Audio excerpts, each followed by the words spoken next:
జిన్నారం మదర్సాలో ఏం జరిగింది అనేటువంటి విషయంలో ఒక నలుగురం గత వారం రోజులుగా అక్కడ ఏం జరుగుతుంది అనేటువంటి విషయంలో విచారణ జరిపినప్పుడు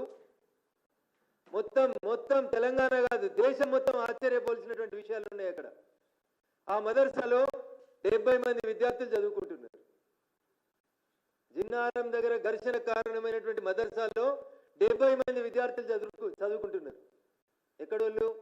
జిన్నారం వాళ్ళు, బొల్లారం వాళ్ళు, పటాన్చేరు వాళ్ళు, రామచంద్రపురం వాళ్ళు, సిద్దిపేట వాళ్ళు, ఇంకెవరో పక్క వాళ్ళేమో అనుకున్నా నేను. మొత్తం విచారణ చేసి చూస్తే తేలింది ఏంటంటే ఆ 70 మందిలో 65 మంది 70లో 65 మంది పిల్లలు మీది ఏ ఊరు అని అడిగినప్పుడు వాళ్ళ నుంచి వచ్చిన సమాధానం కిషన్ గంజ్ బీహార్ అని చెప్తున్నారు. వాళ్ళు దయించి సభ్య సమాజం హిందువులు మొత్తం ఆలోచించాలి. ఎక్కడి నుంచి వచ్చిరట? కిషన్ గంజ్ అనే జిల్లా నుంచి బీహార్ నుంచి వచ్చినాము అని చెప్తున్నారు. మీ తల్లిదండ్రులు ఎక్కడున్నారు అని అడిగినాం. నెక్స్ట్ ప్రశ్న, మా తల్లిదండ్రులు అంతా బీహార్లోనే ఉన్నారు సార్ అని చెప్పారు వాళ్ళు. సో తల్లిదండ్రులు బీహార్లో ఉన్నారు, వాళ్ళు పుట్టింది బీహార్లో, వచ్చింది ఎక్కడికి? జిన్నారంకి వచ్చారు.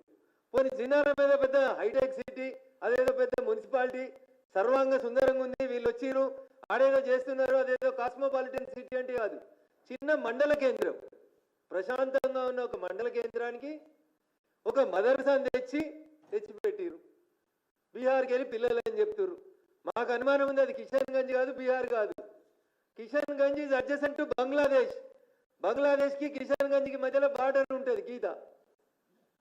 వీళ్ళంతా పేరు కిషన్ గంజ్ అని చెప్తారు కానీ వీళ్ళ దగ్గర ఒక ఆధారం కానీ తల్లిదండ్రుల గురించి కానీ వాళ్ళు సరైన సమాచారం చెప్తలేరు.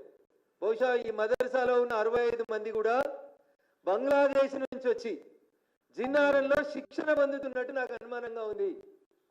ఇదే విషయం నేను రాష్ట్ర డీజీపీ గారిని కలిసినప్పుడు చాలా స్పష్టంగా చెప్పినాను.